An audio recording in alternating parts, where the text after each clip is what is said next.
하나님의 말씀은 요한복음 14장 1절부터 6절까지의 말씀입니다.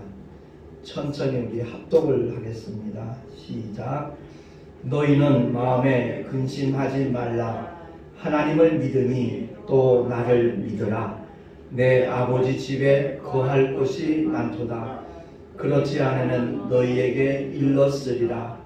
내가 너희를 위하여 처소를 예비하러 가노니 가서 너희를 위하여 처소를 예비하면 내가 다시 와서 너희를 내게로 영접하여 나 있는 곳에 너희도 있게 하리라. 내가 가는 곳에 그 길을 너희가 알리라. 도마가 가로되 주여 어디로 가시는지 우리가 알지 못하거늘 그 길을 어찌 알겠삼나이까. 예수께서 가라사대 내가 곧 길이요 진리요 생명이니 나로 말미암지 않고는 아버지께로 올 자가 없느니라. 아멘. 기도하겠습니다. 하나님 아버지, 은혜를 감사합니다. 오늘도 추운 일이지만 주 앞에 달려나와 경배와 찬양을 드리며 하나님의 말씀에 귀를 기울일 수 있는 은혜의 시간 주심을 감사합니다. 주님께만 집중하는 시간 되게 하여 주시옵소서. 주목하여 주님을 바라볼 때 주께서 깨닫게 하시고 은혜를 베풀어 주실 뿐만 아니라 주님이 기뻐하시는 일에 참여할 수 있는 은혜 위에 은혜까지 우리 모두에게 허락하여 주시옵소서. 우리 구주 예수 그리스도 이름으로 감사하며 기도하옵나이다. 아멘. 인사합시다. 새해 복 많이 받으세요. 자, 우리나라는 신정이 있고 구정이 있어가지고 이 복된 인사를 두 번씩 나눌 수 있게 돼 참 좋다 하는 생각이 듭니다. 그 명절이 오면 저마다 자기 고향을 찾기 마련이잖아요. 이유는 한 가지입니다. 나를 사랑하시는 부모님이 계시기 때문에 그렇습니다. 그래서 그 부모님을 찾아 배우려고 모든 일을 내려놓고 중단하고 고향을 찾고 있는 그런 모습들 참 아름다워 보이더라고요. 가는 길이 굉장히 막히고 정체되고 그러니까 힘들고 분명히 고통스러운 것은 분명한 사실입니다. 그럼에도 불구하고 고향을 찾는 것은 사랑하는 이들이 함께 모이는 시간이 되고 장소가 되기 때문에 그런 줄로 압니다. 단순한 귀소 본능이 아니라 그야말로 사랑으로 맺어진 관계이기 때문에 그렇지 않겠는가.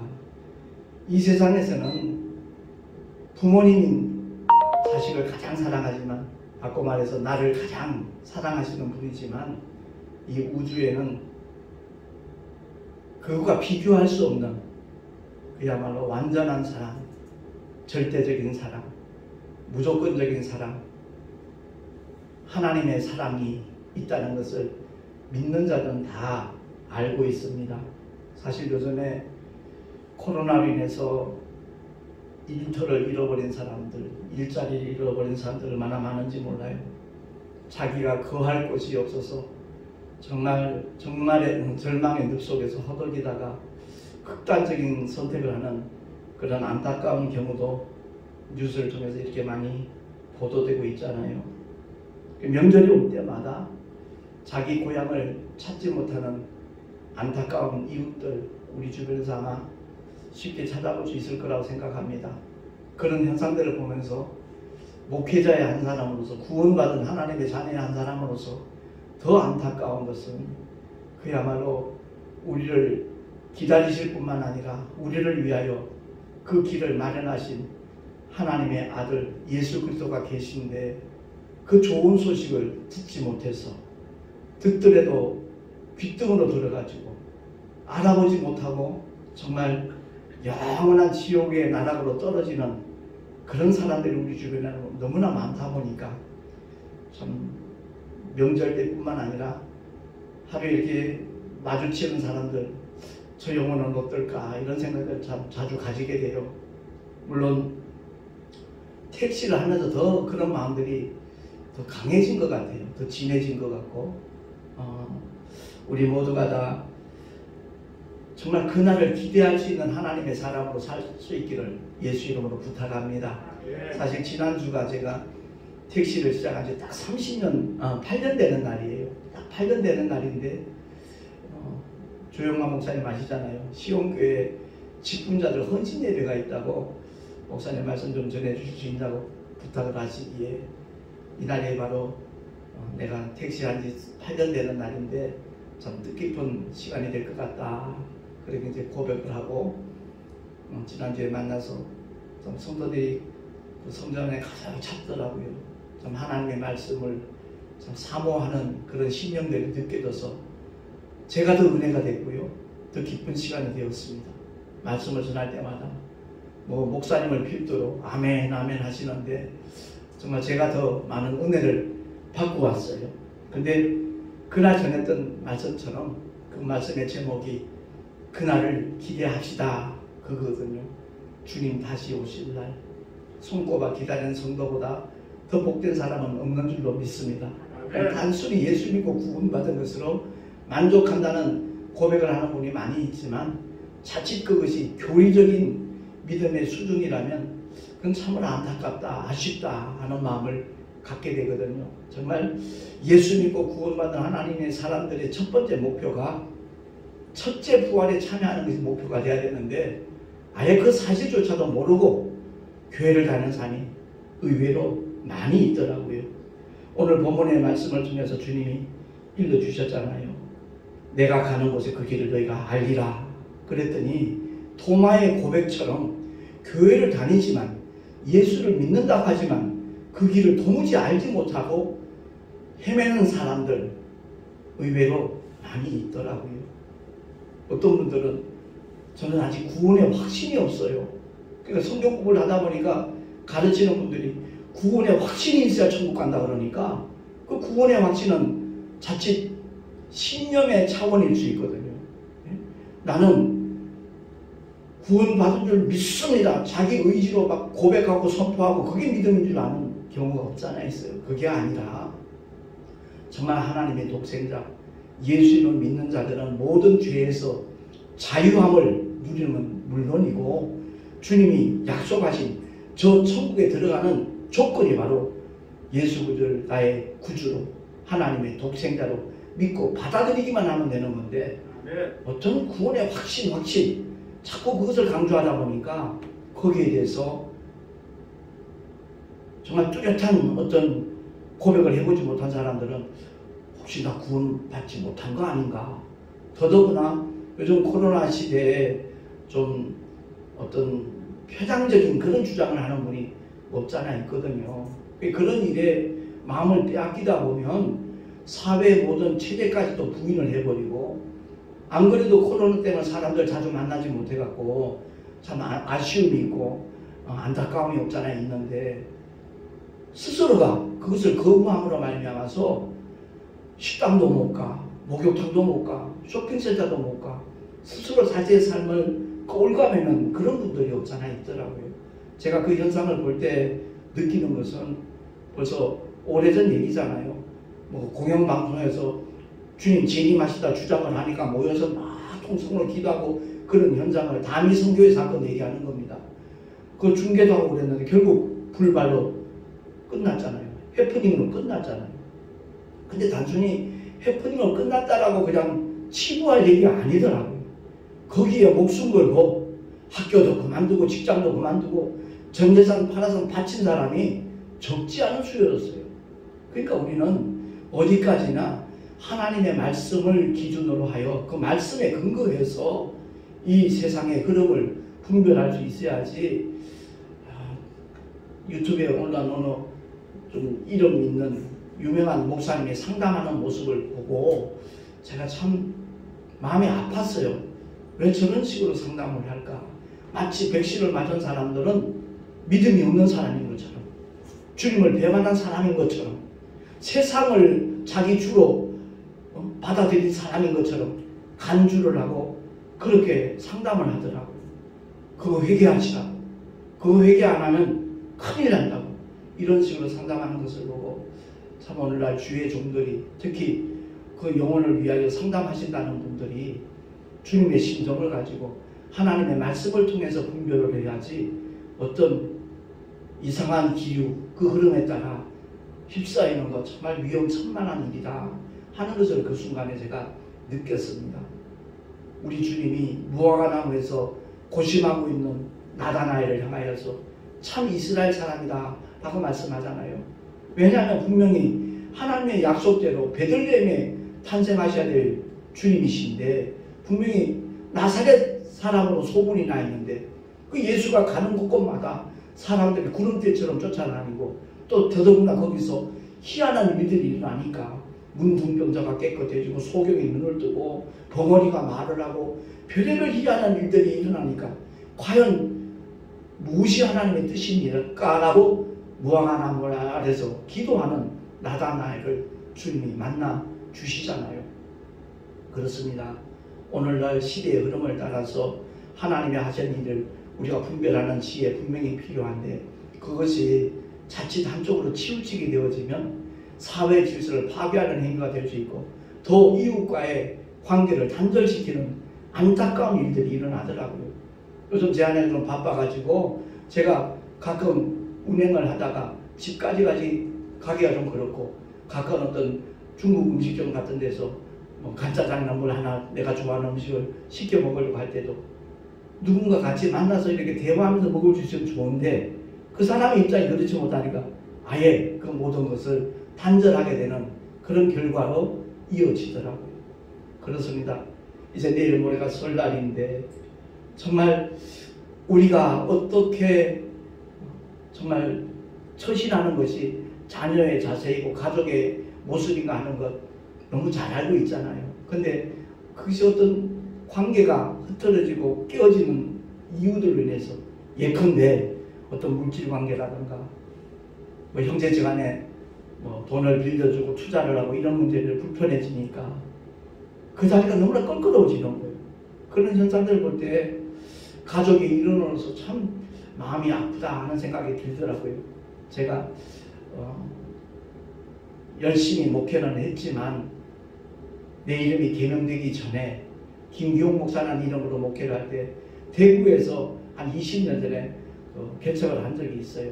제가 그 당시에 이제 영풍에 소속되어 있는 목사다 보니까 교회 이름도 영적인 바람을 일으켰으면 좋겠다는 그런 마음으로 대구 장기동에 영풍교회라고 개척을 한 적이 있었어요.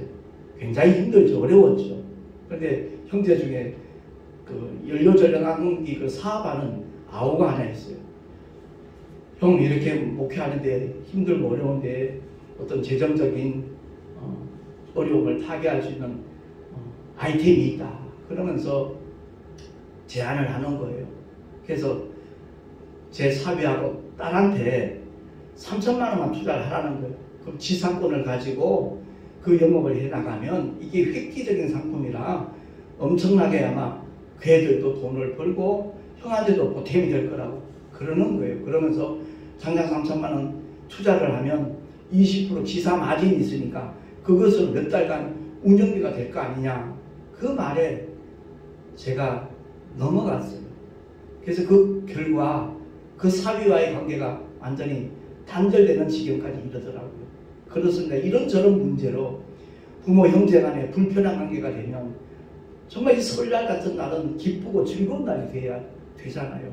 근데 그것이 오히려 아픔이 되고 상처가 되는 그런 결과가 초래되었을 때 누구나 다 느끼는 마음이잖아요. 참 마음이 아프고 돌이킬 수만 있다면 참 돌이키고 싶고 그런 지경인데 이런 걸 떠나서 주님과의 관계는 영원한 관계잖아요. 정말 하나님의 말씀을 오해를 하거나 잘못 알아서 엉뚱한 길을 향하여 다른 박질하고 있는 그런 이단 사이에 연루되어 있는 사람들 그들이 참 불쌍하다 안타깝다 하는 마음을 그 말길이 얻게 되어지는 겁니다. 그래서 분명히 우리가 성경을 통해서 깨닫게 되는 것은 아버지의 뜻이 무엇인가? 열방이 아버지의 품으로 돌아오는 거잖아요. 그 열방이 뭡니까? 모든 민족이잖아요. 이 세상에 사는 모든 사람들이 정말 주께로 돌아오기를 아버지께서 원하시는데 제가 그래서 11년 전부터 열방교회라는 이름으로 개척을 시작을 했고 지금도 열방교회라는 이름으로 목회를 하고 있지만 우리의 현실과 교회 이름은 상당히 동떨어져 있는 것 같아요. 몇 명 모이지도 못하는 그런 개척교회를 하면서 무슨 열방이냐? 그러나 분명히 아버지 뜻이 무엇인가를 알고 열방을 가슴에 품고 우리가 기도하면 하나님께서는 어떤 루트를 통해서라도 그 뜻을 이루시는 분이 저와 여러분의 전능하신 하나님 아버지신 줄로 믿습니다. 그래서 우리 모두가 다 정말 열방이 주께로 돌아오기를 끊임없이 기도해야 될 것이고, 지금도 저 중동 지역에 아프리카 오지에 그곳으로 가서 복음을 위하여 목숨 건 선교사님 가족들도 적지 않은 수잖아요. 코로나 시대에 그들을 후원하는 손길이 뜸해지고 끊어졌다는 얘기를 들었습니다. 정말 이런 때 더욱더 우리가 주님의 마음을 품고 함께 기도하는 그런 모습 참으로 귀하다 하는 생각이 듭니다. 더구나 정말 그것이 주님의 뜻이면 알고 이 믿음의 길을 걸어가고 목회를 하는 사람들과 그렇지 않은 사람들과는 분명히 삶의 자리에 차이가 있을 거라는 생각이 듭니다. 주님께서 마태복음 12장 48절 50절에 주님이 하시는 사역의 현장에 이제 그 모친과 아우들이 누이가 찾아왔잖아요. 그때 그것을 보고하는 제자의 보고 소리에 주님이 대답을 하십니다. 주보에 나와 있으니 우리 한번 합독을 하겠습니다. 시작. 누가 내 모친이며 내 동생들이냐 하시고 손을 내밀어 제자들을 가리켜 가라사대 나의 모친과 나의 동생들을 보라. 누구든지 하늘에 계신 내 아버지의 뜻대로 하는 자가 내 형제요 자매요 모친이라 하시더라. 아멘. 그렇습니다. 아버지의 뜻대로 행하는 자, 그가 바로, 그래서 우리가 교회에서 이렇게 처음 만나게 되는 성도들이 와도 낯설게 느끼지 않는 것은 바로 그거잖아요. 주님의 보혈로 우리는 영원한 한 형제요 자매가 되었기 때문에.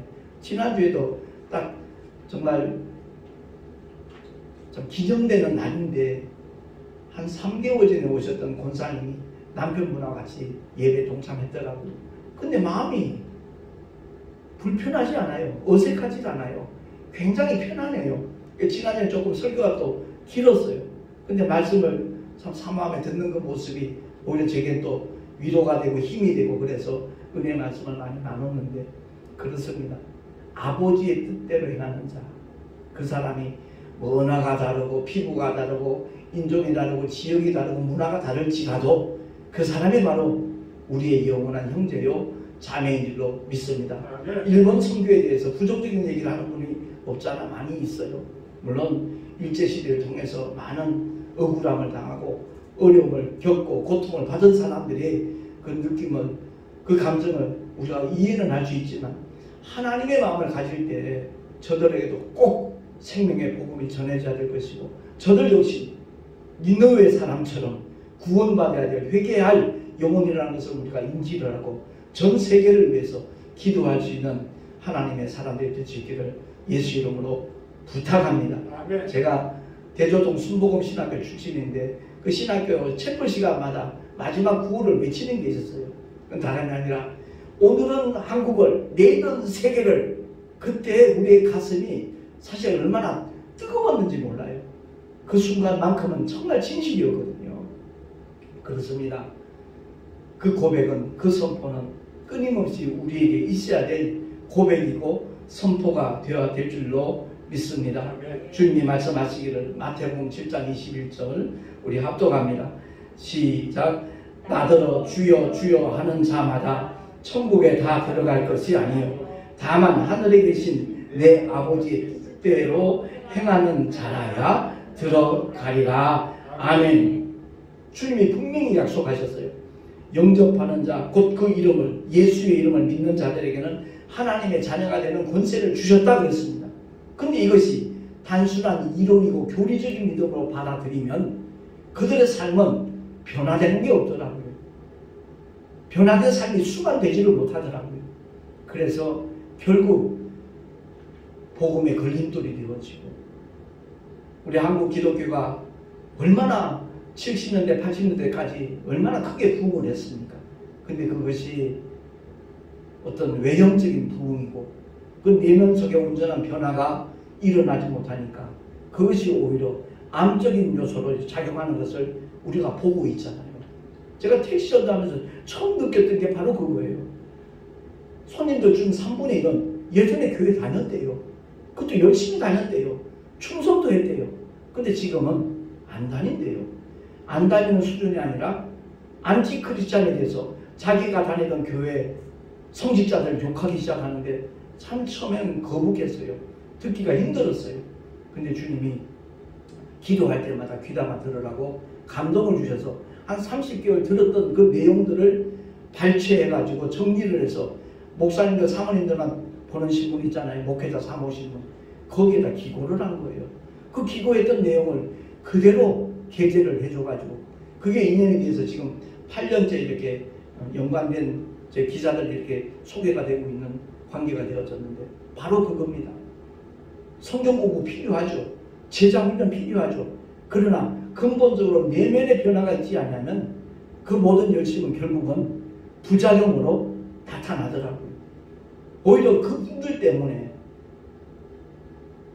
교회 부흥이 가로막히고 교회가 쇠퇴하는 그런 결과로 이어진다면 그건 참 안타까운 일일 수밖에 없지 않습니까? 그래서 나더러 주여 주여 하는 자마다 천국에 다 들어가는 건 아니다.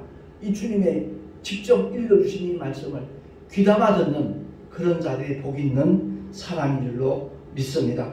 겉으로 드러나는 종교생활 그것이 그럴듯해 보이지만은 주님께서는 우리의 중심을 살피시잖아요. 우리의 마음이 어떠한가 거기에 더 관심이 많잖아요. 큰 교회 건물들 볼 때 저 건물들이 혹시 주님 보시기에 휘칠한 무덤으로 보인다면 어떡할까 이런 마음이 들더라고요. 그렇습니다. 이 성전을 헐라 주님이 말씀하신 그 메시지 속에는요 정말 우리가 귀담아 들어야 될 교훈이 있다 이 말씀입니다. 주님은 어떤 외적인 성장 그럴듯한 웅장한 화려한 그런 성전 건물을 원하시는 것이 아니라 우리 내면 속에 정말 우리 심령의 성전이 하나님 보시기에 합당한 주님이 말씀하신 대로 그대로 순종하는 그 말씀을 따르는 그러한 교회의 모습을 주님이 기뻐하신다는 사실 우리가 기억을 하고 솔직히 산상수훈이 율법보다 훨씬 더 강화된 하나님의 말씀이잖아요. 그냥 말로 형제를 향하여 미련한 놈 라가 이렇게 말하면 이미 살인한 자다. 이 말씀을 통해서 거칠애적인 율법을 지키는 바리새인들이 깨닫고 돌아오기를 주님은 원하셨거든요. 성경을 다 정말 크고 작은 계명을 다 꿰고 있는 서기관들을 향하여서 바로 주님이 일러주신 말씀이잖아요. 말씀을 율법을 알고 그대로 거칠애적인 행동으로 이렇게 나타내는 그것을 하나님이 원하시는 것이 결코 아니라는 거잖아요. 정말 우리 내면 속에 그러니까 기도 생활도 마찬가지예요. 성경에 어디에도 기도회로 모여서 기도하라는 거 없었어요. 구약의 미스바 성회 같은 경우도 민족적인 어려움이 있으니까 그 어려움을 극복하기 위해서 한자리에서 매달려 하나님의 백성들이 하나님의 종들이 하나님 앞에 부르짖어 울부짖어 기도했을 때 하나님께서 긍휼을 베풀어 주신 사건이 구약에 몇 차례 소개되고 있지만 신약에 와서는 그게 아니거든요. 성령 안에서 무시로 기도하라. 정말 주님과의 관계가 끊임없이 교통되는 것 그것을 하나님이 원하시는 줄로 믿습니다. 그래서 산상수훈의 결론은 다른 게 아니더라고요. 주보 맨 밑에 나와 있으니까 우리 한번 합독을 하겠습니다. 시작. 그러므로 누구든지 나의 이 말을 듣고 행하는 자는 그 집을 반석 위에 지은 지혜로운 사람 같으리니 비가 내리고 창수가 나고 바람이 불어 그 집에 부딪히게 무너지지 아니하나니 이는 주초를 반석 위에 놓은 연고요. 아멘. 그렇습니다. 우리 신앙생활은 영적인 생활이면서 자기를 건축하는 행위라는 것을 우리는 말씀을 통해서 꼭 깨닫기를 바라고요. 이 신앙생활을 하는 것은 결국은 주를 위해서 하는 것 같고 교회를 위해서 하는 것 같고 복음을 위해서 하는 것 같은데 실상은 결과적으로는 자기 자신을 위한 수고로 이어지더라고요. 그렇습니다. 금과 은과 보석으로 건축하는 게 얼마나 힘들고 어렵습니까? 정말 무척 힘들 겁니다. 지피나 나무나 흙으로 짓는 거하고는 차원이 다를 겁니다. 그때 다 불로 그 공력을 나타낸다 그랬잖아요. 우리 모두는 다 힘들고 어려워도 금과 은과 보석으로, 다시 말해서 하나님의 말씀이 가르치시는 대로 내가 때로는 좀 어렵게 느껴지고 불편하게 느껴지고 손해를 보는 것 같이 느껴진다 할지라도 이 말씀대로 순종한 만큼 그날에 우리에게 돌아올 하나님의 분깃이 될 것이고 상급이 될 줄로 믿습니다. 단순히 난 구원받은 것으로 만족합니다 라는 마음이 굉장히 겸손한 마음 같을 수도 있지만 아니요. 주님이 맡기신 분부하신 주님이 우리에게 위임하신 그 엄청난 명령에 불복종하겠다는 것과 똑같은 겁니다. 공생을 통하여 주님이 말씀을 가르치시고 귀신을 쫓아내며 병든 자를 고치시며 천국 복음을 전파하신 것은 바로 복음이 모든 사람들에게 나누어지기를, 경험되기를, 다시 말해서 전도하기 위하여, 이를 위하여 왔노라라고 주님 마가복음 1장에 말씀하셨듯이 그 과업을 이루시고 부활승천하신다면 그 과업을 믿는 모든 자들에게 맡기신 줄로 믿습니다. 아멘. 더 정확하게 말하면 명령하신 겁니다. 그 명령에 순복하는 우리 모두가 되어서 명절 때마다 정말 기쁨으로 자기 부모를 찾는 사람들 얼마나 행복합니까? 천국 들어가는 거 그것과 비교되겠어요? 영원한 기쁨인데요. 영원한 주님과의 재회가 되는 거예요. 아무쪼록 우리 모두가 다 오늘 말씀을 통해서 정말 나 있는 곳에 너희도 있게 하리라 주님이 말씀하셨는데 이 말씀이 그대로 이루어지는 하나님의 사람들 살아갈 수 있기를 예수 이름으로 축원합니다. 아멘. 기도하겠습니다. 하나님 아버지 은혜를 감사합니다. 주님이 곧 길이요 진리요 생명입니다. 주님을 말미암지 않고는 결코 아버지께로 갈 수 없다는 것 우리 모두가 기억을 하고 말씀이신 하나님, 그 하나님께서 육신으로 오셔서 공생애를 이루시고 부활 승천하시면서 여전히 우리에게 말씀으로 남겨두셨습니다. 그 말씀을 따라가는 우리 모두가 되게 하여 주시옵소서. 우리 구주 예수 그리스도 이름으로 감사하며 기도하옵나이다. 아멘. 교회 소식 주보를 참고하시기 바랍니다.